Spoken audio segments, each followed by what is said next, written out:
లెక్క ఏంటంటే ఈ ఆదివారం కృతజ్ఞత కూడా ఉండాలి. దేవుడి స్తోత్రం కలుగుతుంది. అంటే ఇన్ని వారాలు దేవుడి సన్నిధిలోకి రావడానికి కృప చూపించాడు, సహాయం చేశాడు.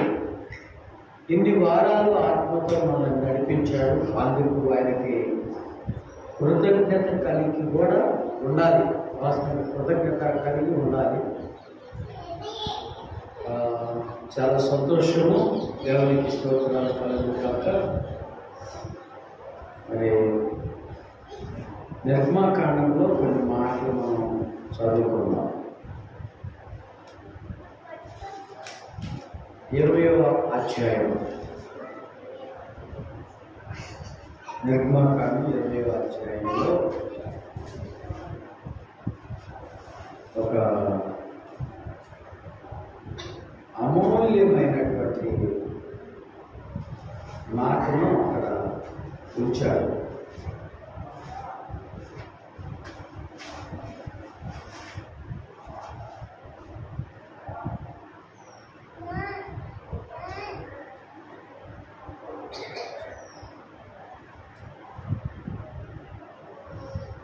ఆరో వచనం, నన్ను ప్రేమించి నా ఆజ్ఞలు గైకొను వారిని 1000 తరముల వరకు కరుణించువాడునై ఉన్నాడు. దేవుని స్తోత్రం కలుగుతుంది. ఈ మాట చాలా విలువైంది. ఈ మాట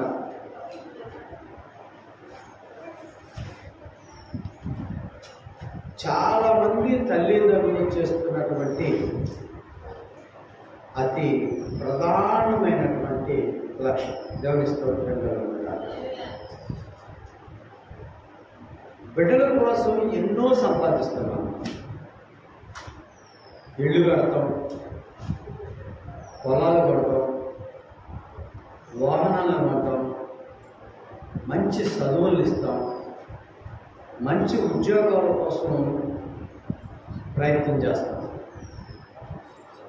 ఇంకోటి ఏంటంటే పిల్లగాడు కష్టపడకూడదు, సుఖంగా ఉండాలి అని తల్లిదండ్రులమైన మనం కూడా కష్టపడి బిడ్డల సుఖం కోసం చూస్తాం. ఇది వాస్తవం కాదు, ఇది వాస్తవం, ఇది నిజం. కానీ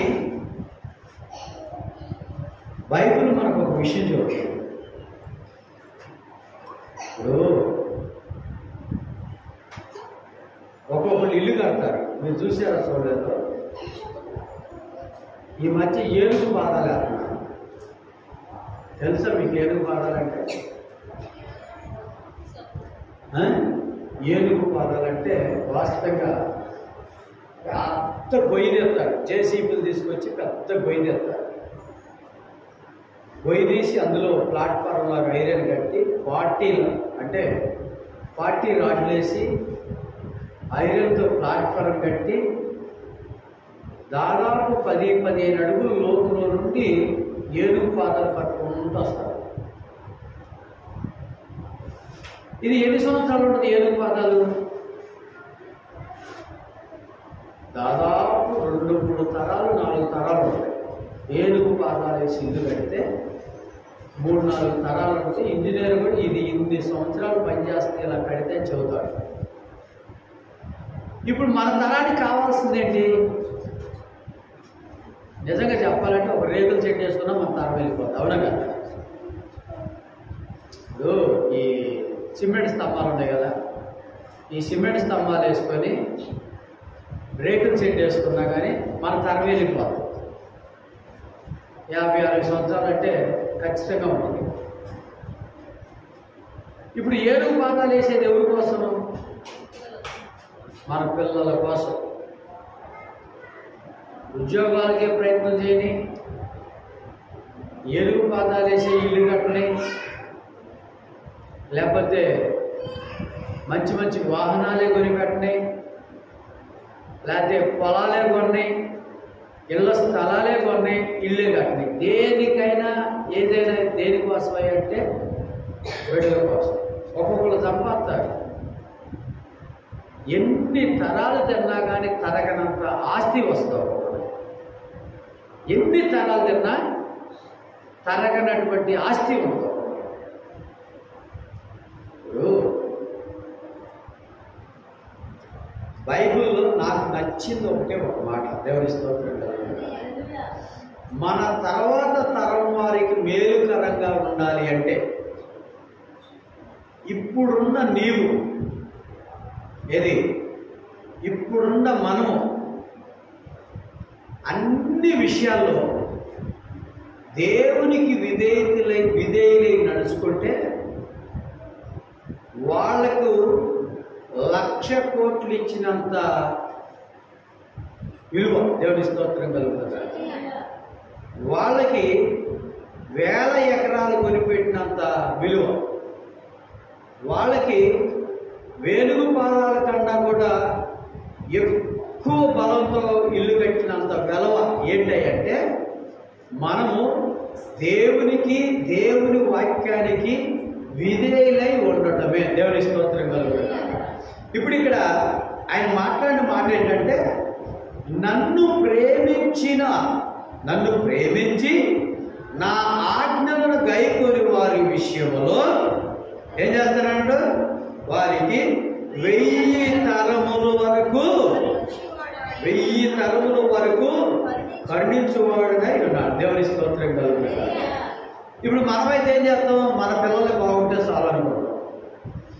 మన పిల్లల గురించే మనం ఆలోచిస్తాం, మన సంతానం గురించే మనం ఆలోచిస్తాం. కానీ 1000 తరాలు దీవెనకరమైన తల్లిగా తండ్రిగా నువ్వు మారాలంటే దేవుని ఆజ్ఞలను నువ్వు గైకొట్టమే. దేవుని స్తోత్రం కలుగుతుంది. ఏమి చేయవసరం, దేవుని ఆజ్ఞలను గైకొనటమే. ఇప్పుడు పైన ఒక మాట ఉంది, 5వ వచనంలో ఒక మాట ఉంది. ఏలయనగా నీ దేవుడైన యెహోవాను, నేను రోషము గల దేవుడును. ఇక్కడ చూడండి, నన్ను ద్వేషించు వారి విషయములో 3-4 తరముల వరకు తండ్రుల దోషములు కుమారుల మీదకు రప్పించు. ఏమన్నాడు? ఇప్పుడు దేవునికి వ్యతిరేకంగా అంటే దేవునికి విరోధముగా దేవుని చిత్త ప్రకారంగా నువ్వు తెలిసి కూడా నడవకపోతే నీ బిడ్డలకు నీవు దోషాన్ని అంటే పాపాన్ని తెచ్చి నెత్తి మీద పెట్టినట్టే. విని ఎన్నట్టుగా, చూసి చూడనట్టుగా, కనపడినట్టుగా మనం ఉంటే ఆ దోషాలంట నీకు తెలియకోకుండా నీ బిడ్డల మీదకి తీసుకొస్తావంట. ఇప్పుడు నేనేమంటానంటే, నీ బిడ్డల నెత్తి మీదకి దోషాలు తెచ్చే తల్లిదండ్రులుగా ఉంటారా, నీ బిడ్డల నెత్తి మీదకి ఆశీర్వాదములు తీసుకొచ్చే తల్లిదండ్రులుగా ఉంటారా? ఆ పై 1-2 వచనాల్లోనే ఉన్నాయి. దేవుని స్తోత్రం కలుగునుగాక. ఇంకొక మాట చెప్పనా నేను, లోకసువార్త 12వ అధ్యాయము 2వ వచనం. లోకసువార్త 12:2 ఒకసారి చదవండి.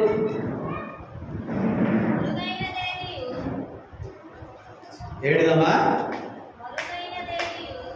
మరుగైనదేదియు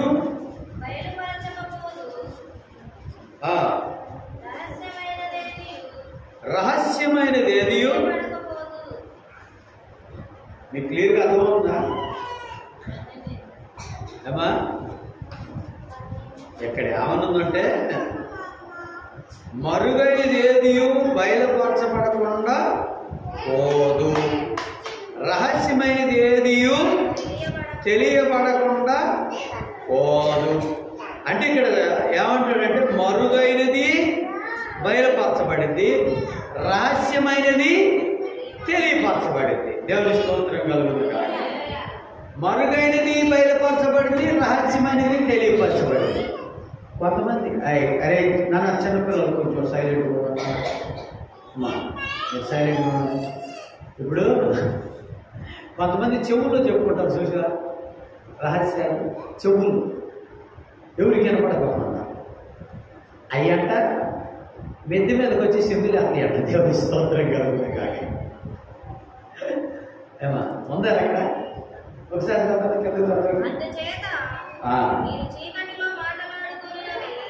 ఎక్కడ మాట్లాడుకుంటారు? చీకట్లో ఎవరు కనపడకపోవడం మాట్లాడుకుంటారు కదా. చీకట్లో మాట్లాడుకునేను ఎక్కడ వినపడింది? వెలుగులో వినబడును. మీరు గదుల యందు చెవులో చెప్పుకున్నది మిద్దెల మీద చాటింపబడును. అబ్బా మామూలు మాట కాదు అమ్మా. గదుల్లో చెప్పుకునేవంటే చూసారా? ఎవరికి వినపడకపోవడం. రహస్యంగా చెప్పుకునేవంటే చూసారా? అబ్బో ఇదిగో నీకు నాకు తప్ప ఎవరికి తెలియకూడదు. ఇది నువ్వు నేను తప్ప ఎవరు లేవు ఇక్కడ. దేవుని స్తోత్రం కలుగుతుంది కాక. నిజమమ్మా, అసలు బైబుల్ మన బతుకుని బట్ట బంగలు చేసేస్తంటే, బట్ట బయలు చేసేస్తంటే. బైబుల్ అంత తేటపరిచేది, బైబుల్ అంత ఓసుకోత ఏదీ లేదు. దేవుని స్తోత్రం కాదు. మన హృదయాన్ని కడిగేస్తుందంటే, సొబ్బుతో అసలుకి నానబెట్టి ఉతికి ఆరేస్తుందంటే. దేవుని స్తోత్రం కలుగుతుంది కాక. గదుల్లో చెప్పుకున్న మాటలు ఎవరికి తెలిసిద్దమ్మా? గదుల్లో కొంతమంది రహస్యాలు చెప్పుకుంటారు కదా. ఏమా ఎవరు ఎంటలేదులేని, ఎవరు చూడలేదులేని, అల్లెట్ట ఇల్లెట్ట అలాంటి ఇల్లెట్టారు భలే భలే భలే భలే రహస్యాలు మాట్లాడుకోవడం. ఇవన్నీ ఏమవుతాయి అంటే మిద్ది మీదకి వచ్చి డ్యాన్స్ చేస్తాయి. దేవుని స్తోత్రం కలుగుతుంది. సాగించి అవుతారట. దేవుని స్తోత్రం కలుగుతుంది.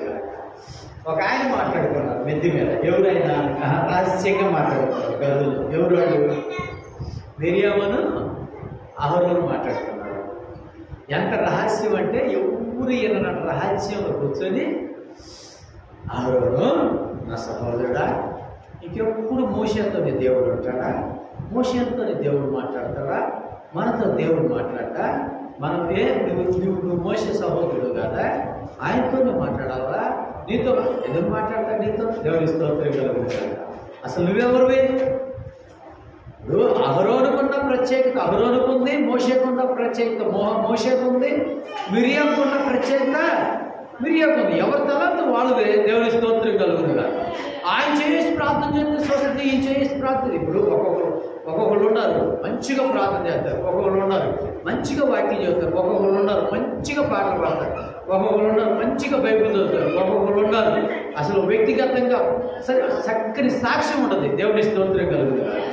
ఇప్పుడు రహస్యంగా సహోదరుని కూర్చోబెట్టుకొని, ఇప్పుడు అరుణు నీతో నేను మాట్లాడేది, ఆయనతో నేను మోషేతో నేను మాట్లాడేది, మనతో మాట్లాడకూడదు అని గొనిగారు, సునిగారు. ఎక్కడ? రహస్యంగా. కానీ దేవుడు చెవులు అక్కడే పెట్టాడు. దేవుని స్తోత్రం కదా.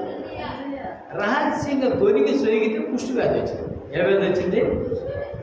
ఎవరికి వచ్చింది? మిరియాం. ఇప్పుడు ఎన్న వాళ్ళకి వచ్చిందా, గొనిగిన వాళ్ళకి వచ్చిందా?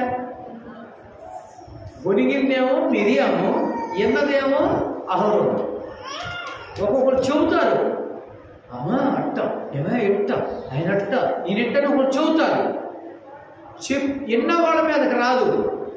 ఎందుకు రాదంటే ఇక ఆ మనిషి వినాలి. వినకపోతే ఊరుకుంటారా చెప్పండి? మా మాటలే నచ్చులేమ్మా, మేమే నచ్చుకోలేమ్మా, మేము అటువంటి ఎటువంటి ఉన్నోళ్ళు లేనోళ్ళు నచ్చ చెబుతారు. దేవుని స్తోత్రం కలుగుతారు. ఇప్పుడు ఎన్న అహరోను మీదకి వచ్చిందా, చెప్పినటువంటి మిరియాం మీదకి వచ్చిందా వ్యాధి? రహస్యముగా చెప్పినటువంటి మిరియాం మీదకి వచ్చేసింది. వెంటనే కుష్టి వ్యాధి వచ్చేసింది, తెల్లని పొడవు వచ్చేసింది. అప్పుడు మోషే వచ్చాడు. ఏంటి ప్రభా ఎట్లా చేసావు, మాకు మచ్చలు అని అన్నాడు. అన్నప్పుడు ఆయన ఏమన్నాడు? నీకు తెలియదు, నువ్వు మెదడుకోకుండా ఉన్నప్పుడు, నువ్వు అక్కడ ఇశ్రాయేలు ప్రజలకు అక్కడికి వెళ్ళినప్పుడు వీళ్ళిద్దరు గదిలో కూర్చొని, వీళ్ళిద్దరు ఇంట్లో కూర్చొని నీ గురించి అట్ట మాట్లాడుతున్నా తెలుసా? అసలు నాకే బాధేస్తుంది. నువ్వు నా కుమారుడు, నా ఇల్లు అంతట్లో నమ్మకమైన వాడు, నిన్నంటే నన్ను అన్నట్టు కాదా?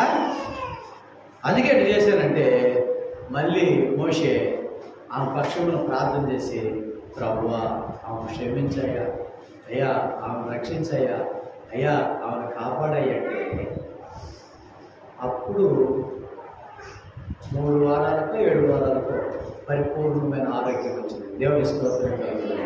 హల్లెలూయా. అంటే మాటకు శిక్ష అయితే అనుభవించేసింది. రహస్యంగా ఇష్టం వచ్చినట్టు మాట్లాడుకోవడానికి లేదా మన క్రైస్తవులకి.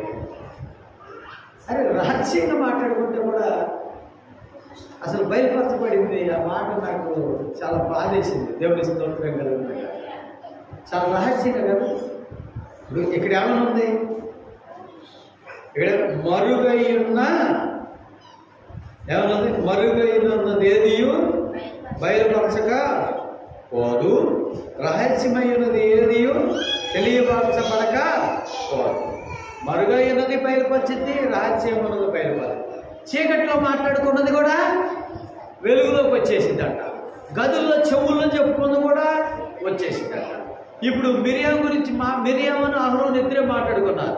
కానీ ఇప్పుడు మనం చెప్పుకోవడం వాళ్ళ గురించి అంటే ఇక్కడ ఏమైంది, సాటికి వేయబడింది. దేవుని స్తోత్రం కలుగును గాక.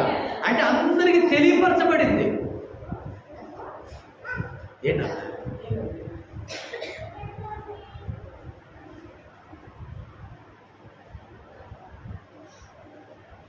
అయ్యా ఇంకా పావుగంట అయితే అయిపోద్ది నాన్న, అయిపోద్ది. అదే నాకు అర్థమైంది. ఎట్టి అన్నావుగా, చూపిస్తున్నావుగా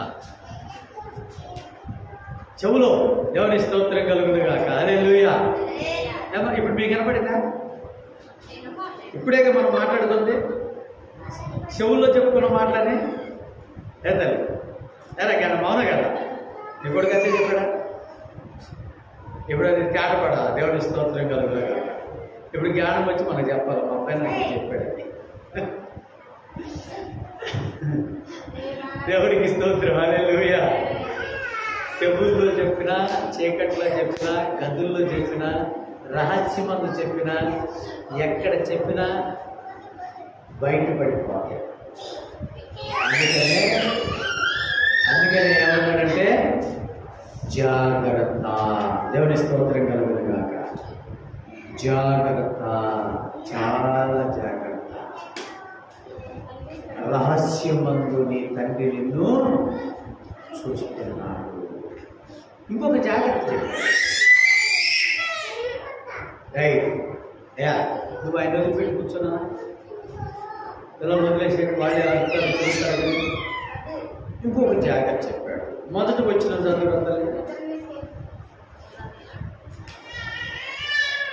మొదటి వచ్చిన 12 మొదలు 1రా లోకాసు వార్త. లోకాసు వార్తలోనే 12వ. అందులో ఒకడిని ఒకడు ఎట్లాగా ఎట్లా ఒకరినొకడు తొక్కుకున్నాడు. ఇప్పుడు ప్రస్తుతం జరుగుతుంది అదే. దేవుని స్తోత్రం కలుగుదు కాక. వాటిని తొక్కేయాలా, మనం పైకి లేవాలి. అదే జరుగుతుంది. పనుల్లో కానీ, రాజకీయంలో కానీ, డబ్బులో కానీ, చదువులో కానీ, ఉద్యోగంలో కానీ, దేనిలోనైనా మనకు ఆలోచన ఏంటి? ఒకరిని తొక్కేయాలి. ఉందా లేదా మాట? ఒకరినొకడు ఏం చేయాలంట? తొక్కుకొని పోవాలి. నా పేరే పైన ఉండాలి. అది చదువులో కావచ్చు, డబ్బులో కావచ్చు, ఆస్తులో కావచ్చు, వాహనాల డ్రైవింగే కావచ్చు, ఏదైనా ఏం చేయాలంట? తొక్కేయాలి.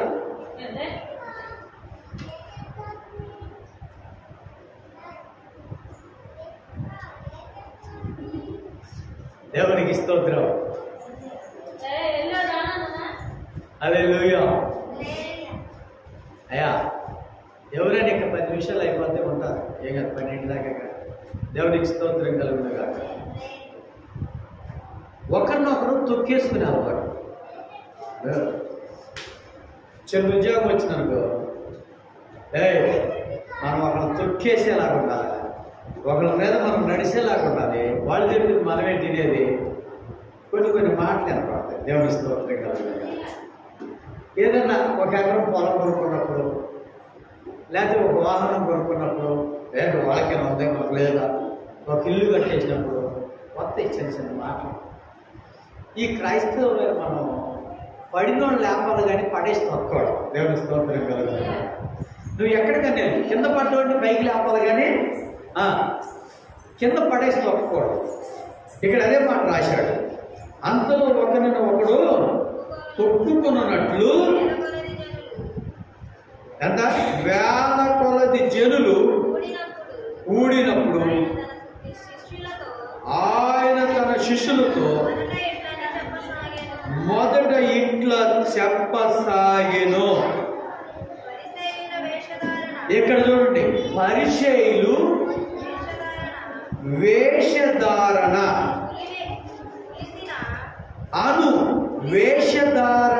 అను పులిసిన పిండిని కూర్చి జాగ్రత్త పడుడి. దేవుని స్తోత్రం కలుగునుగా. ఇక్కడ చూడండి, వేషధారణ పులిసిన పిండిని గురించి జాగ్రత్త పడాలంట.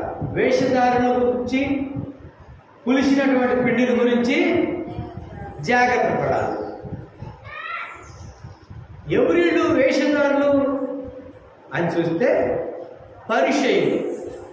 అంటే ఒక రకంగా చెబితే క్రైస్తవులు అంటే యెహోవాని నమ్ముకున్నటువంటి బిడ్డలు అని కూడా అనవచ్చు. శాస్త్రులు, పరిచయులు. దేవుని స్తోత్రం కలుగును గాక. వీళ్ళు కూడా అనవచ్చు. వీళ్ళల్లో వేషధారులు చాలామంది ఉండదు. వాళ్ళ గురించి జాగ్రత్త పడాలి. లోపల ఒకటి మాట్లాడతారు, పైకి ఒకటి చూపిస్తారు. లోపల కుట్ర ఉన్నది, పైకేమో బాగా మాట్లాడతారు. పులిసిన పిండి ఏం చేస్తాయి? నేను ఒక రోజు ఒక పండక్కి, మీకు ఇంతకుముందు చెప్పాను, ఒక పండక్కి 4 కేజీలు చేపలు తెచ్చాను. నిజంగా 4 కేజీలు చేపలు తెచ్చాను. ఆ చేపలు అమ్మాయిని ఏం చేశాడంటే పాస్టర్ గారు ఒక చేప వేశాడు.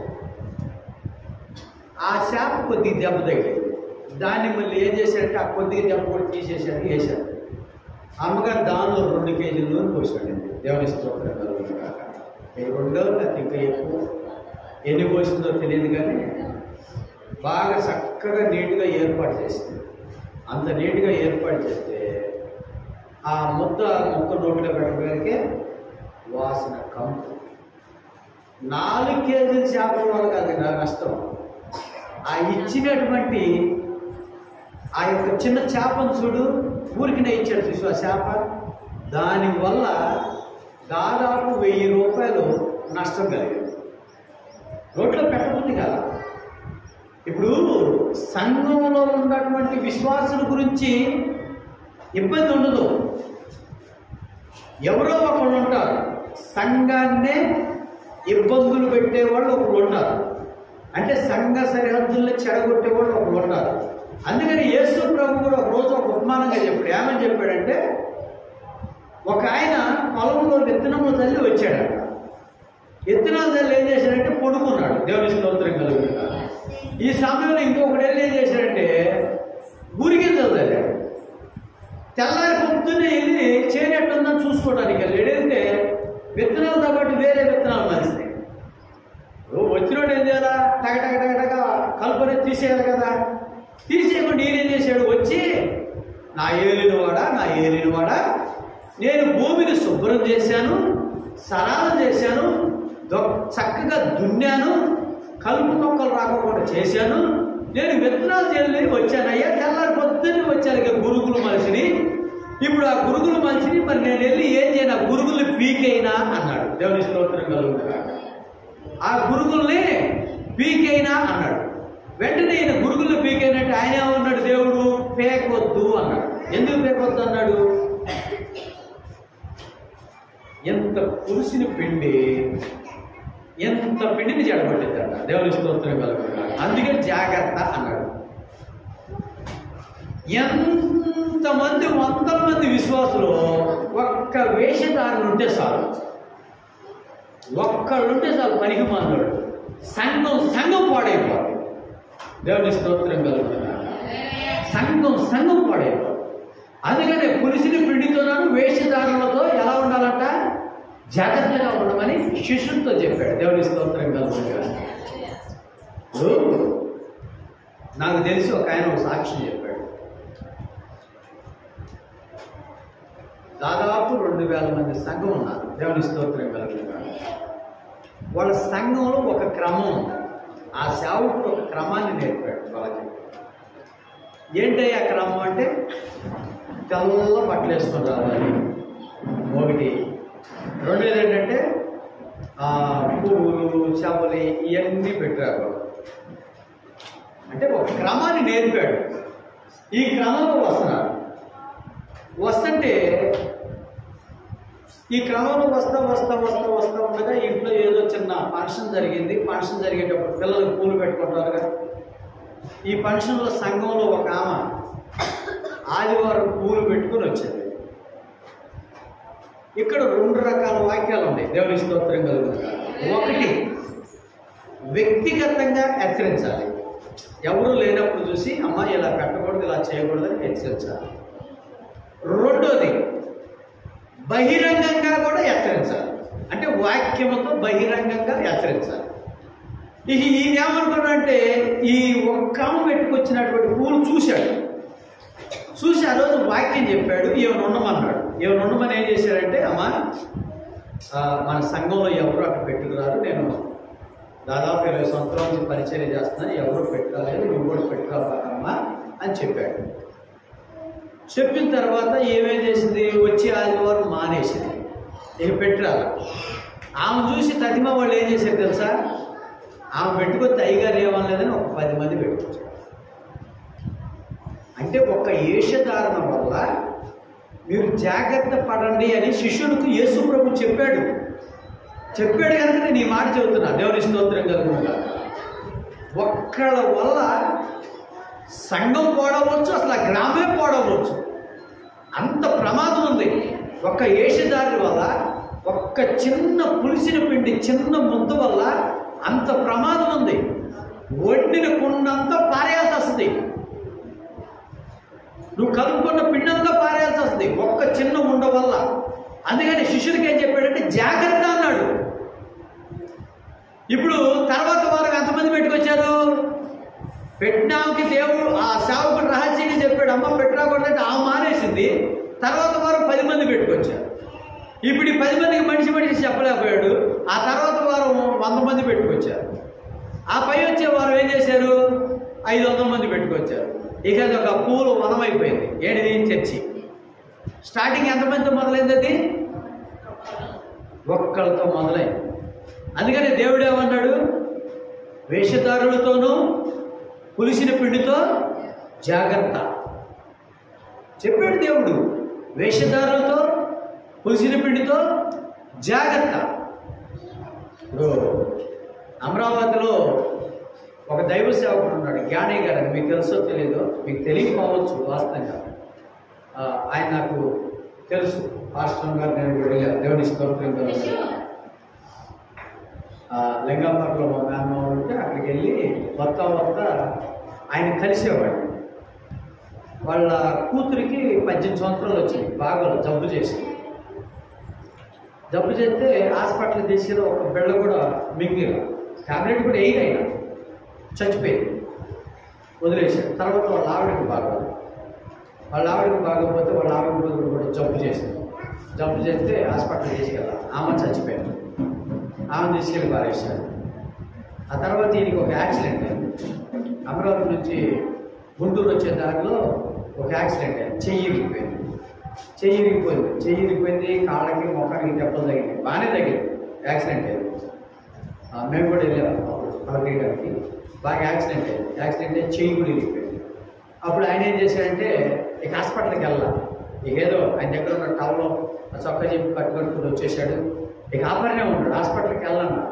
ఎందుకు వాళ్ళు వెళ్ళలేదు అంటే, ఆయన ఏమన్నాడంటే, ఆయన పొందిన దెబ్బల చేత మనకి స్వస్థత కలిగిన ఆ వాక్యాన్ని ఆయన వేసేయారు. వాళ్ళ సంఘంలో ఎవరు కూడా ట్యాబ్లెట్ లేరు. దేవుని స్తోత్రం కలుగుతుంది కాక. వాళ్ళ సంఘంలో కూడా ఎవరు ట్యాబ్లెట్ లేవు.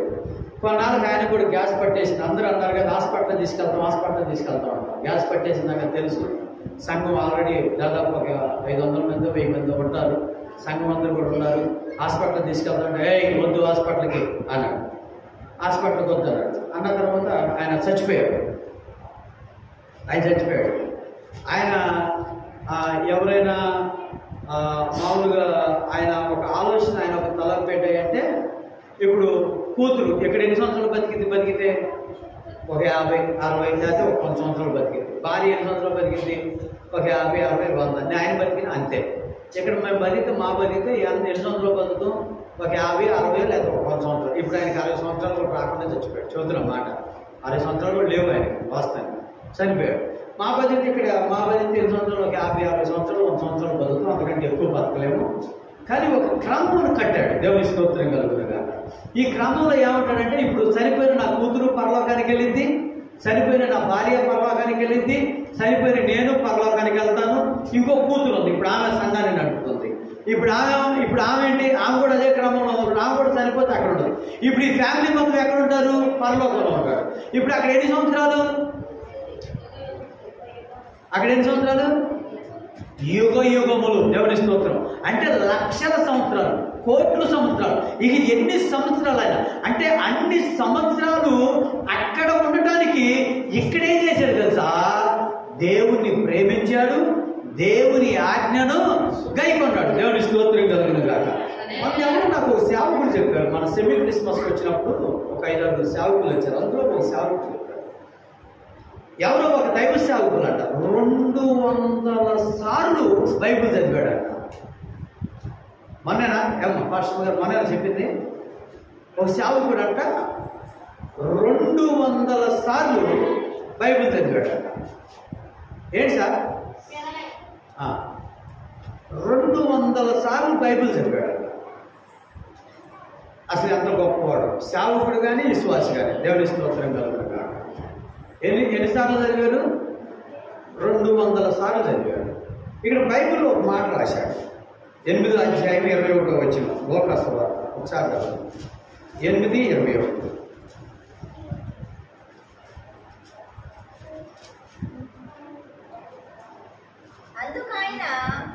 అందుకైన దేవుని వాక్యము విని, ఇక్కడ ఏమన్నాడంటే, అసలు సందర్భం ఏంటంటే 19వ వచనం చదువు. ఆయన తల్లియు సహోదరులను ఆయన యొద్దకు వచ్చి జనులు గుంపుగా ఉండుట చేత ఆయన దగ్గరకు రాలేకపోయిరి. ఎంతమంది వచ్చారు? ఆయన తల్లి, సహోదరులు అంటే మరియమ్మ తల్లి గారు. వాస్తవంగా మరియమ్మ తల్లి గారు యేసు ప్రభు పుట్టిన తర్వాత మళ్ళీ యేషోబు గారిని వివాహం చేసుకొని మళ్ళీ పిల్లలు కన్నారు. మత్తయి సువార్తలో ఉంది, రిఫరెన్స్ ఉంది. ఆ పిల్లల పేర్లు కూడా ఉన్నాయి మరియమ్మ తల్లి గారికి. ఆశ్చర్యం వాళ్ళు ఏమంటారంటే, మరియమ్మ తల్లి ఏం యేసు ప్రభు ఎక్కడి నుంచి వచ్చారంటే వాళ్ళు మరియమ్మ తల్లిని కొలుస్తారు. అది మనం తప్పని మనం సరే, అది అసలు సబ్జెక్ట్ మనకు అనవసరం. దేవుని స్తోత్రం కలుగును గాక. ఇప్పుడు ఎవరెవరు వచ్చారంటే సహోదరులు, తల్లి వాళ్ళు వచ్చారు. వాళ్ళు వచ్చి అక్కడ నిలబడతారు. నిలబడితే ఒక ఆయన వచ్చి అంటాడు, అయ్యా మీ అమ్మను మీ సహోదరులు వచ్చారు, వాళ్ళ గురించి నువ్వు ఒకసారి వెళ్ళి వాళ్ళని కలిస్తే సరిపోతా అన్నాడు. వాళ్ళు వెళ్ళి కలిస్తే సరిపోతే నువ్వు వాళ్ళతో మాట్లాడు, మీ అమ్మను మీ సహోదరులు మీ తోటకూడు వచ్చారని చెప్పి ఒక ఆయన, ఎవరో ఒక ఆయన అక్కడ అదే రాశాడు. అసలు ఎవరో ఆయనకు తెలియజేశారు. అంటే ఎవరో చెప్పారు, చూశారు, బయట చూశారు, లోపల జనాన్ని నెట్టుకుంటూ వచ్చారు. యేసు ప్రభు చెప్పారు, మీ అమ్మ వచ్చింది, మీ సహోదరులు వచ్చారు, వెళ్ళి కలవమని. అందుకు ఆయన యేసు ప్రభు, అందుకు ఆయన దేవుని వాక్యమును విని దాని ప్రకారము జరిగించు వీరే నా తల్లియు నా సహోదరులని వారితో చెప్పాను. దేవుని స్తోత్రం కలుగును గాక. ఇప్పుడు నేనేమంటానంటే, వాక్యమును ఎన్నిసార్లు చదువు? 200 సార్లు చదువు, 2000 సార్లు చదువు. అమ్మా, వాక్యము 200 సార్లు చదువు, 2000 సార్లు చదువు, ఎన్నిసార్లు చదువు, అసలు అనవసరం. నువ్వు వాక్యము చదివినా చదవకపోయినా, అంటే చదివితేనే అర్థమైంది, వాక్యము చదవాలి. కనీసం ఎన్న వాక్యమైనా చదువులేని వాళ్ళు ఉన్నారు, వాళ్ళు చదవరు. కనీసం ఎన్న వాక్యమును వాక్యానుసారంగా కనుక నువ్వు నడుచుకుంటే, విన్న వాక్యాన్ని వాక్యానుసారంగా కనుక నువ్వు నడుచుకుంటే నీవు దేవుని తల్లి సహోదరులు అవుతారు. దేవుని స్తోత్రం కలుగును గాక. అంటే ఒక రకంగా చెప్పాలంటే దేవుని బిడ్డలు అవుతారు. ఇదే మాట యోహాను సువార్త 14వ అధ్యాయం 23వ వచనంలో ఏమన్నాడు, ఒకడు నన్ను ప్రేమించి నా ఆజ్ఞలు గైకొన్న ఎడల నేను నా తండ్రి వాని యొద్ద నివాసము చేద్దుము అంటాడు. అంటే దేవుని ఆజ్ఞలు గైకొనాలి అంటే ఆయన వాక్యమును నెరవేర్చువాడి, వాక్య ప్రకారముగా నడిచేవాడే దేవుని బిడ్డ. దేవుని స్తోత్రం కలుగునుగా. అది నువ్వు ఎన్ని వందల సార్లు చదివామా, ఎంతమందికి చెప్పామా, ఇప్పుడు మేము ఎంత వాక్యం చెప్పామా, ఎంతమందికి తెలియజేసామా, మేము కూడా గొప్ప కాదు. వాక్యము చదవటం ప్రకటించడం గొప్ప కాదు, చదవటం ప్రకటించడం తెలియజేయడం గొప్ప కాదు. వాక్య ప్రకారంగా నడుచుకున్నవాడే నా సహోదరుడు, నా కుమారుడు, నా తల్లి, ఏదైనా కానీ వాక్య ప్రకారంగా చేసిన వాడే దేవుని స్తోత్రం. ఇప్పుడు ఆయన ఏమన్నాడంటే నన్ను ప్రేమించి నా ఆజ్ఞల గైకొన్న వారి విషయంలో 1000 తరాలు నేను వాళ్ళని ఆశీర్వదిస్తాను. అంటే ఇప్పుడు వాళ్ళకి వేయాల్సిన పునాది ఏంటో చెప్పనా? 2 కోట్లు పెట్టి మంచి ఇల్లు కట్టడం కాదు, 2 కోట్లు పెట్టి మంచి కారు కొనటం కాదు, కొన్ని ఎకరాల పొలం కొనటం కాదు, బంగారం ఎండి కొనటం కాదు. నీ పిల్లల కోసం నువ్వు చేయాల్సింది ఏదైనా ఉంది అంటే ఖచ్చితంగా నువ్వు దేవునికి భయపడి దేవుని వాక్యానుసారంగా నడుచుకోవటమే. దేవుని స్తోత్రం కలుగునుగాక. హల్లెలూయా. దేవుని వాక్యానుసారంగా నడుచుకోవటమే, దేవుని వాక్యానికి నువ్వు భయపడటమే. అంటే వాక్యం ఉన్నది ఉన్నట్టు చదవడం. ఇంకొక మాట ద్వితీయోపదేశకాండంలో ఒకసారి చూడండి, ఒక చక్కని మాట ఉంది.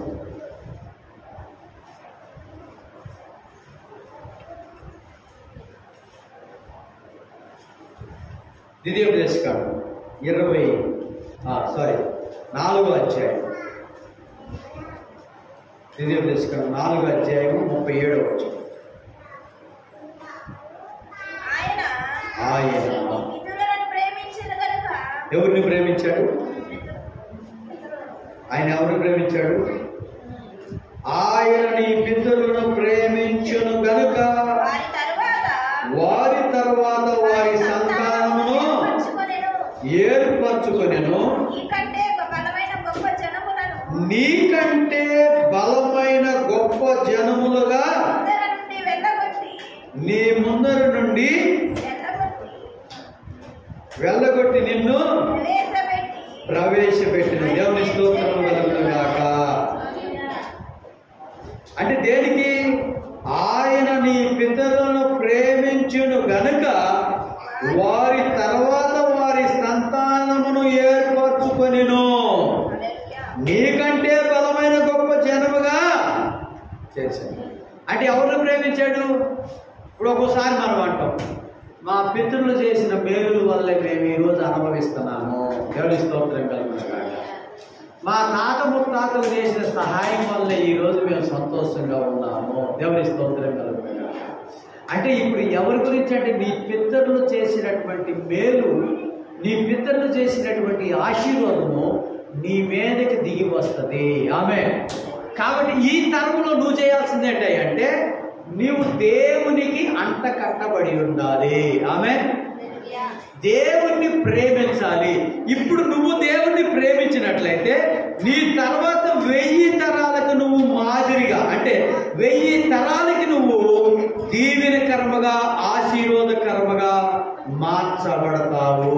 దేవుని స్తోత్రములు కలుగునుగాక. ఎన్ని తరాల వరకమ్మా చెప్పాలి? ఎన్ని తరాల వరకు? 1000 తరాలు. అక్కడే 5వ అధ్యాయము 29వ వచనం ఒకసారి చదవండి. 5:29. వారికి వారి సంతానమును నిత్యమును క్షేమము కలుగునట్లు వారు నా యందు భయభక్తులు కలిగి నా ఆజ్ఞలన్నిటిని అనుసరించు మనసు వారి కుండిన మేలు. ఏం మనసు ఉండాలి? నా ఆజ్ఞలు అనుసరించే మనసు వారికి ఉంటే అది మేలు. దేవుని స్తోత్రం కలుగునుగాక. వాక్యాన్ని వినే మనసు నీకుంటే మేలు. దేవుని స్తోత్రం కలుగునుగాక. వాక్యాన్ని గైకొనే మనసు నీకుంటే మేలు. ఒక రకంగా చెప్పాలంటే ఆ వాక్యాన్ని గైకొనే మనసు కనుక నీకు లేదు అనుకోండి, నీ తర్వాత సంతానానికి నువ్వు శాపం తెచ్చిన వాడివై ఉంటావు. అంటే ఇక్కడ నువ్వు చేయాల్సిన ఒక గొప్పతనం ఏదన్నా ఉంది అంటే, నీ పిల్లలకు నువ్వు మేలు చేసే తల్లి తండ్రివై ఉంటే వాళ్ళకి 7 పాదాలేసి ఇల్లు కట్టడం కాదు, వాళ్ళని కట్టడం నేర్చుకోవాలి. దేవుని స్తోత్రం కలుగునుగాక. వారిని మందిరానికి నడిపించడం నేర్చుకోవాలి. దేవుని స్తోత్రం కలుగునుగాక. వారిని మందిరంలో ఉంచడానికి చాలా జాగ్రత్తగా ఉంచాలి. దేవుని స్తోత్రం కలుగునుగాక. ఇప్పుడు ఇంకో మాట ఉంది, అదే ఇందాక మనం చదివాం నిర్గమకాండం 20:7 ఒక్కసారి చదివి ఏమన్నాడు అక్కడ. ఇప్పుడు దీవెన విషయం అక్కడ పక్కన పెడితే ఇక్కడ ఇంకో మాట అంటాడు చూడండి. నీ దేవుడని యెహోవా నామమును వ్యర్థముగా ఉచ్చరింపకూడదు. అంటే వ్యర్థంగా మాట్లాడకూడదు, ఎలా పడితే అలా మాట్లాడకూడదు. దేవుని మాటలు, దేవుని స్తోత్రం, ఎక్కడ పడితే అక్కడ మాట్లాడకూడదు. అందుకని ఏమన్నాడు తెలుసా, పందుల ముందు ముత్యములను రాల్పకూడదు. ఎవరి ముందు రాల్పకూడదు? ముత్యముల విలువ పందులకు తెలిసిందంటే తెలిసిందా? తెలియదు. ఒక ఆయన చెబుతాడు ఒక మాట, ఎవరు ఒక ఆమె చెప్పింది నేను. ఒక ఆయన ఒక త్రావులోనంట ఒక రొట్టె ముక్క, ఒక 2000 రూపాయల నోటు, ఒక వజ్రం అక్కడ పడి ఉన్నాయంట. ఒకసారి ఫస్ట్ కుక్క వచ్చిందంట. కుక్క వచ్చి ఏం చేసిందంటే 2000 రూపాయల నోటు చూసిందంట, వజ్రాన్ని చూసిందంట. చూసి ఆ 2 పక్కకు నెట్టేసి ఈ రొట్టె ముక్కను తీసుకొని వెళ్ళిపోయాడు. తర్వాత ఒక భిక్షగాడు అడుక్కుని అతను వచ్చాడు. అక్కడికి వచ్చి ఆయన ఏం చేశాడంటే 2000 రూపాయల నోట్ను ఆ యొక్క వజ్రాన్ని చూశాడు. వజ్రాన్ని చూసి ఏం చేశాడు తెలుసా, ఆ వజ్రాన్ని పక్కకి తీసేసి ఆ 2000 రూపాయల నోటు తీసుకొని వెళ్ళాడు. ఒక వ్యాపారి వచ్చాడు. ఒక వ్యాపారి వచ్చి ఏం చేశాడంటే 2000 రూపాయల నోటు, రొట్టె, వజ్రం ఉన్నాడు. ఈ 2 పక్కన పెట్టేసి వజ్రాన్ని తీసుకొని వెళ్ళాడు. ఇప్పుడు కుక్క ఈ 2000 రూపాయల గురించి లేకపోతే ఈ వజ్రం గురించి ఆ కుక్కకి దాని వాల్యూ అంటే దాని విలువ తెలియదు. ఆ 2000 రూపాయల నోటు విలువ తెలియదు. అది ఎందుకంటే కుక్కది, దానికి వజ్రాలు తీసుకొచ్చి పెట్టినా కానీ తెలియదు, అది వేరు. అందుకనే బైబిల్లో పందుల ముందు ముత్యములను వెయ్యొద్దన్నాడు. బైబిల్లో వాక్యం ఉంది మత్తయి సువార్తలో. దేవుని స్తోత్రం కలుగునుగాక. ఇప్పుడు ఆ కుక్కకి వజ్రం విలువ తెలిసిందా? తెలియదు. ఇప్పుడు ఒక భిక్షగాడు వచ్చాడు. భిక్షగాడు ఏం చేస్తాడు, ఒక వజ్రాన్ని తీసుకొని ఏం చేస్తాడు, ఎవరికి అమ్మాలో తెలియదు, దాన్ని ఎలా సొమ్ము చేసుకోవాలో తెలియదు, దాన్ని ఏం చేస్తే సరిపోద్దో తెలియదు, అసలు ఎక్కడ అమ్మాలో ఏం చేసుకోవాలో తెలియదు. ఆ వజ్రం కూడా భిక్షగాడికి ఎలా కనపడింది అంటే ఒక రాయి కంటే తేలిగ్గా కనపడింది. అంటే ఎందుకు ఉపయోగం లేదు, ఆ భిక్షగాడికి ఉపయోగం. అదే 2000 రూపాయల నోటు తీసుకున్నాడు అనుకో, దాన్ని మార్చుకుంటాడు, చక్కగా వాటిల్లో భోజనం చేస్తారు. తన కుటుంబానికి ఏదైనా కావాలంటే ఆ 2 రోజులు 3 రోజులు ఆ వారం రోజులు తనకు కావాల్సింది ఏర్పాటు చేసుకుని ఆ 4 రోజులు సంతోషంగా ఉంటాడు ఆ భిక్షగాడు. అదే ఆ వజ్రాన్ని తీసుకెళ్ళి ఏం చేసుకోలేడు. ఇప్పుడు ఈ వ్యాపారస్తుడికి ఏం తెలుసు, ఆ వజ్రం విలువ తెలుసు, దాన్ని ఎక్కడ అమ్మాలో తెలుసు, ఎక్కడ వాల్యూ తెలుసు. ఇప్పుడు నీకు ఏ వాల్యూ ఉంది అని అడుగుతాడు. ఏంటయ్యా నా వాల్యూ అని అడుగుతాడు. ఒకసారి అసలు నేను ఏ ఖరీదు చేయగలను అంటాడు. దేవుని స్తోత్రం కలుగునుగా. నువ్వు ఒక రాయి పట్టుకోమన్నాడు. ఆ రాయి పట్టుకొని కూరగాయల వ్యాపారి దగ్గరికి వెళ్ళాడు. దీనికి ఎంత ఇస్తావు అన్నాడు. దీనికి ఎంత ఇస్తావు అంటే దీనికి నేను ఒక 2 కేజీలు ఇస్తానన్నాడు. ఆ తర్వాత ఆ రాయి ఇంకోసారికి తీసుకెళ్ళాడు, ఒక బట్టల వ్యాపారి దగ్గరికి తీసుకెళ్ళాడు. అక్కడికి వెళ్ళిన తర్వాత ఆయన ఏమన్నాడంటే దీనికి నేను ఒక 1000 రూపాయలు విలువ కలిగినటువంటి బట్టలు ఇస్తానన్నాడు. ఇప్పుడు 2 కేజీల కన్నా ఇప్పుడు ఆ రాయి వేరే సాటికి వెళ్ళాలి, దానికి వాల్యూ ఎంత పెరిగింది, 1000 రూపాయలు పెరిగింది. దాన్ని ఏం చేశాడు తెలుసా, వెంటనే విజయవాడ వెళ్ళి ఒక కొట్లో తీసుకెళ్ళాడు. కొట్లో తీసుకెళ్తే దానికి 10,000 ఇస్తానన్నాడు. మళ్ళీ అక్కడ నుంచి బంగారం కొట్టు కాడికి తీసుకెళ్ళాడు. దానికాడికి తీసుకెళ్తే నేను 1,00,000 రూపాయలు ఇస్తాను అన్నాడు. అంటే ఇది ఎక్కడి నుంచి పెరిగింది? 2 కేజీల కూరగాయల కాడి నుంచి 1,00,000 రూపాయల కాడికి వెళ్ళింది. సరే ఇది ఇక్కడ 1,00,000 అన్నాడు, అసలు దీని వాల్యూ ఎంతో తీసుకున్నాడికి తెలియదు. దీని విలువ తీసుకున్న వాడికి తెలియదు. దీన్ని ఏం చేశాడు తెలుసా? వెంటనే హైదరాబాద్ తీసుకెళ్ళాడు. హైదరాబాద్ తీసుకెళ్తే అక్కడ 5 లక్షలు ఇస్తామన్నారు. అంటే విజయవాడకి హైదరాబాద్కి 5 లక్షల డిఫరెన్స్ వచ్చిందని చెప్పి ఢిల్లీ వెళ్దామని ప్రయత్నం చేశాడు. అక్కడికి వెళ్తే 1 కోటి రూపాయలు ఇస్తానన్నాడు. అంటే దీని విలువ ఇక్కడ ఉన్నంతకాలం తెలియదు. దీని విలువ, ఈ వాక్యం అనే విలువ మన మధ్యలో ఉచితంగా ప్రకటించబడుతుంది కనుక దీని విలువ మీకు తెలియదు. ఏదో సేవకుడు వస్తున్నాడు, వాక్యాన్ని ప్రకటిస్తున్నాడు ఏదో, కానీ ఈ వాక్యము కోట్ల కంటే విలువ కలిగినదన్న విషయము ఎవరికి గ్రహించట్లేదు. దేవుని స్తోత్రం కలుగును గాక. నీ విలువ కూడా నీకు తెలియదు. ఇప్పుడు ఇక్కడ ఒక 10th క్లాస్ చదువుకున్న అమ్మాయి, ఒక 10th క్లాస్ చదువుకున్న బాబు ఇప్పుడు గెటబడులో ఉద్యోగం చేస్తే ఎంత ఇస్తారు? ఒక 5,000, 6,000. కొండూరు వెళ్తే ఒక 7,000 పెరిగింది. విజయవాడ వెళ్తే ఎంత పెరిగింది? ఏదైనా కానీ ఒక 18,000 అట్లా పెరిగింది. అవునా కదా? అదే ఇంకా కొంచెం పైకి వెళ్తే ఎంత పెరిగింది? ఇక నేను 10వ తరగతే కదా నేను చదువుకోతే ఇక దీనికంటే నాకు ఈ 5,000 కంటే ఉద్యోగం నాకు రాదు, ఇదే నా జీవితం, ఇదే నా బ్రతుకు, నేను ఈ కలుపు తీసుకోవడానికి దీనికి తప్పితే నేను ఇక దేనికి పనికిరాను అనుకుంటే నీ జీవితాంతం ఏంటంటే నీ చేతిలో ఎందుకు పనికిరాని రాయి వలె నువ్వు ఉండిపోవాలి. దానికి నువ్వు పొదులు పెట్టాలి. దేవుని స్తోత్రం కలుగునుగా. వాక్యాన్ని వినాలి, వాక్యాన్ని అర్థం చేసుకోవాలి, వాక్యాన్ని జ్ఞానముతో నువ్వు గ్రహిస్తే ఇది కోట్ల కంటే విలువైనది. అసలు ఎందుకు?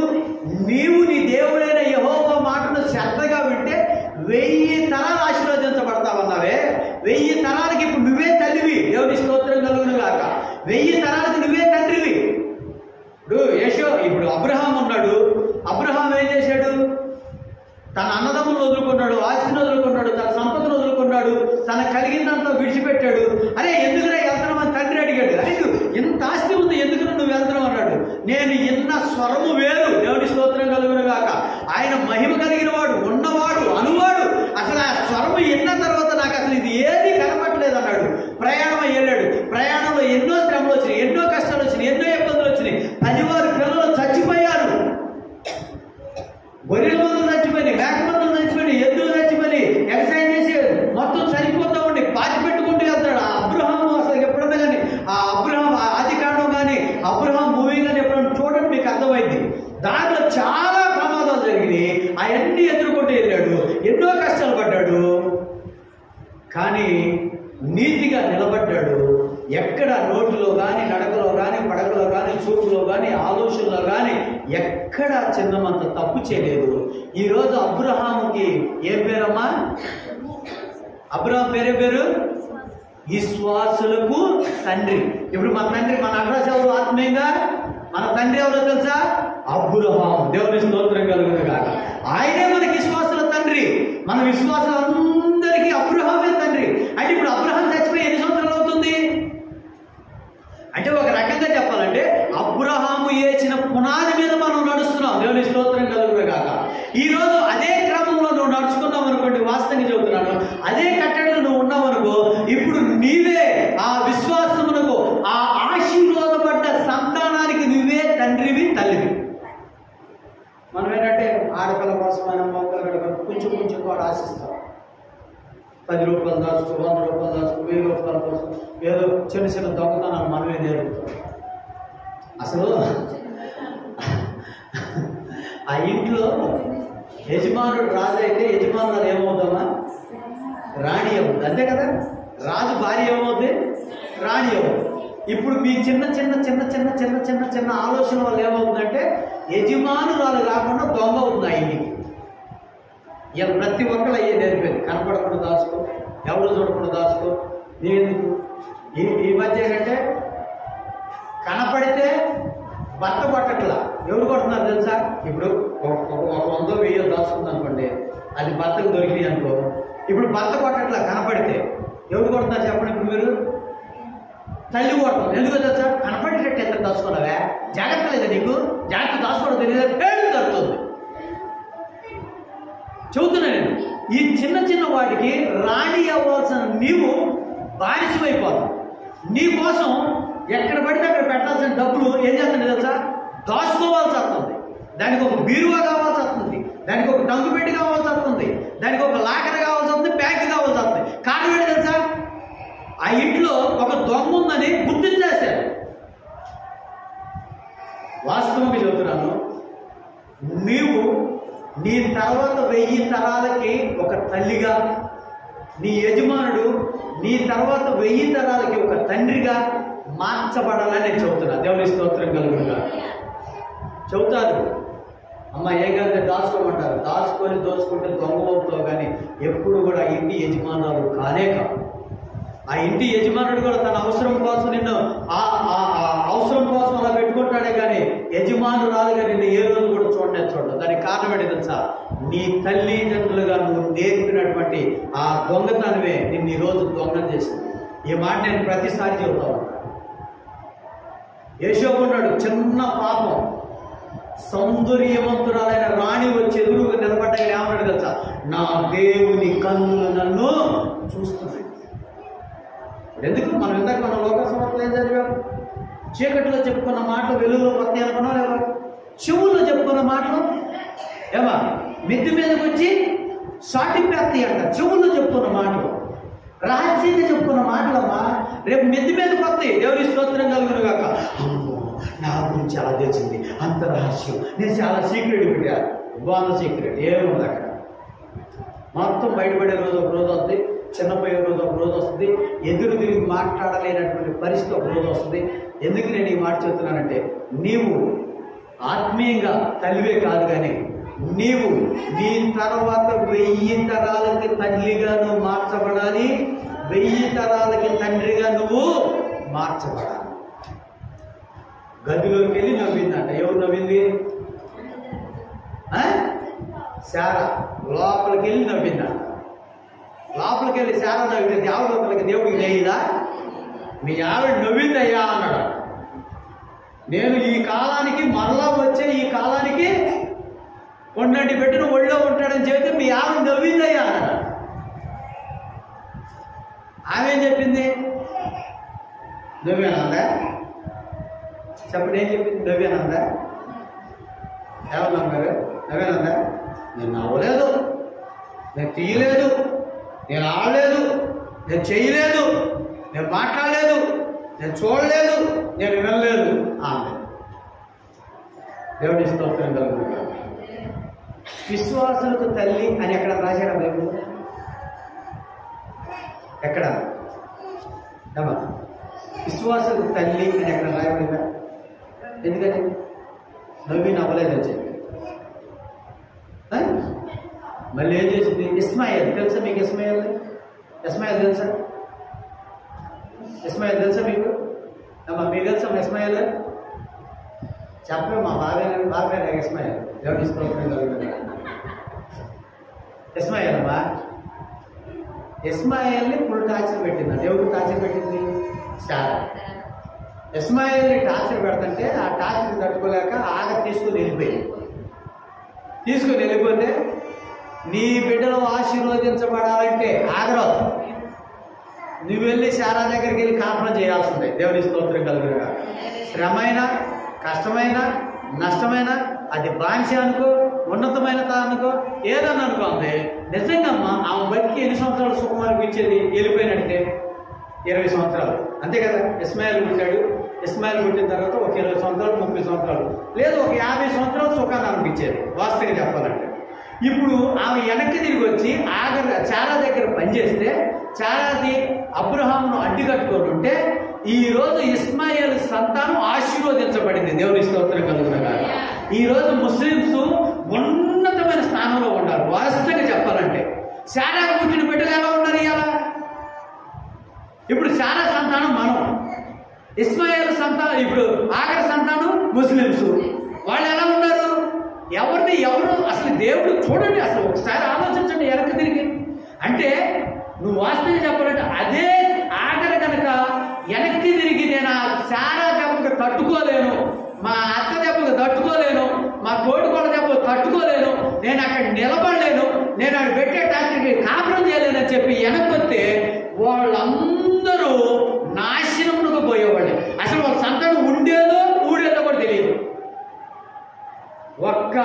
ఆయన నడుచుకున్న నడవడం వల్ల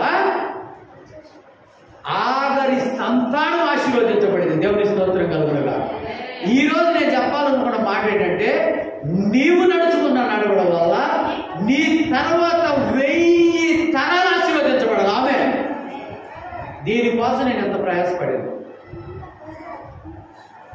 ఎవరన్నా అనుకోండి, అత్తేమనుకోండి, కట్టుకున్న మొగుడేమనుకోండి, భర్తేమనుకోండి, కడుపును పుట్టి బిడ్డలేమనుకోండి, హింసించని బాధ పెట్టిన ఏదైనా పెట్టిన నీ తరం ఆశీర్వదించబడాలి. నీ పునాది గట్టిగా ఉండాలంటే, నువ్వు స్థిరమైన పునాది వేయాలంటే, నీవు నీ దేవుడిని యెహోవా మాటను శ్రద్ధగా వినాలి, వాటిని అనుసరించాలి, వాటి ప్రకారంగా నడుచుకోవాలి. ఆమె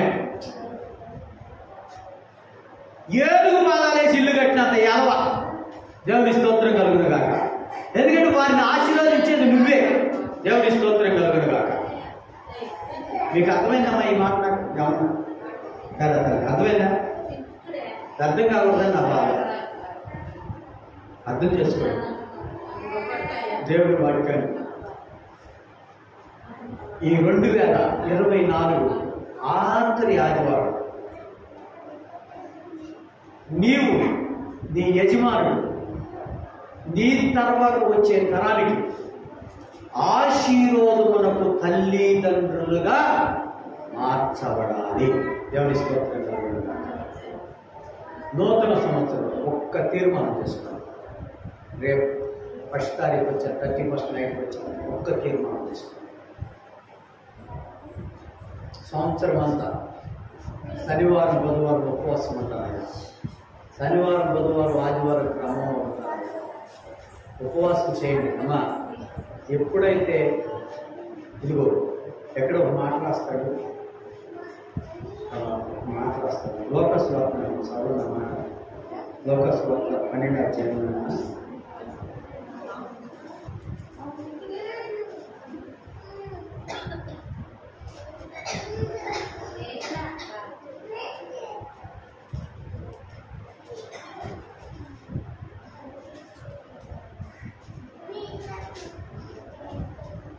అధ్యాయంలో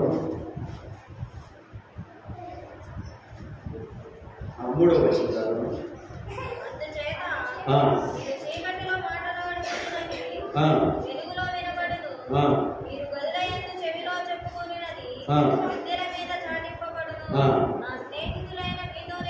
ఇప్పుడు అమ్మా, ఇప్పుడు శిష్యులు అడిగారు, నా స్నేహితులైన మీతో నేను చెప్పినది ఏమనగా, ఇక్కడ చూడమ్మా, దేహమును చంపిన తర్వాత మరి ఏమీ చేయనేరని వారికి భయపడకుడి. దేంతో చంపాలా? దేహమును చంపేయాలి. దేవుని స్తోత్రం కలుగుతుంది. దేన్ని చంపాలమ్మా? శరీరాశలను చంపేయాలి, నేత్రాశలను చంపేయాలి, జీవపు డమ్మాన్ని చంపేయాలి. ఈ దేహంలో ఉన్న ఆశలు చంపుకోకుండా తండ్రికి వారసులు అవుతుందంటే అవరు. ఇప్పుడు అపోస్తులంట నపుంసకులుగా మారారు. అంటే భార్యలు ఉండి కూడా లేని వారిగా నడుచుకున్నారంట అపోస్తులు. అంటే ఏం చేశారంటే తనకున్నటువంటి బలమైనదంటే, ఇప్పుడు 3 కోట్ల అందరికి నువ్వు ఎలా ఉంటావు? బలంగా ఉంటావు. 3 కోట్ల వాక్యం చదివితే ఎలా ఉంటావు? ఆత్మ బలపడింది. దేవుని స్తోత్రం కలుగునుగాక. 3 కోట్ల ప్రార్థన చేసి దానియేలు ఎలా ఉండేవాడు? మరణకరమైన శాసనం మొదలైనా కానీ ప్రార్థన ఆత్మ. దేవుని స్తోత్రం. రోజుకి 7 సార్లు ప్రార్థన చేసి దావీదు ఎలా ఉన్నాడు? నేటికి దావీదు సింహాసనం స్థిరంగా అలా ఉండిపోయింది. దేవుని స్తోత్రం కలుగుతుంది. ప్రార్థన చేసిన వాడు ఎప్పుడు కూడా ఏ రోజు కూడా కోల్పోరమ్మా. నీ ప్రార్థన ఖచ్చితంగా నేను కాపాడింది. అటు కృప దేవుడు మనకు అనుగ్రహించిన కాక. చిన్న ప్రార్థన. పరిశుద్ధుడు, ప్రేమ కనికరములు కలిగిన తండ్రి, కృప కలిగిన ఈ కృపలో బలపరిచి దీవించి ఆశీర్వదించి ఈ వాక్యమును విన్న ప్రతి ఒక్కరూ తండ్రి కుమార పరిశుద్ధాత్మ నామములో ఆశీర్వదింపబడుగాక, వాక్యానుసరముగా నడుచుకొందురుగాక, వాక్యమును నెరవేర్చుదురుగాక. అలా నెరవేర్చుకుని చూపించమని యేసు పరిశుద్ధ నామమును అడుగుతున్నాము తండ్రి. ఆమేన్, ఆమేన్, ఆమేన్. దేవుని స్తోత్రం.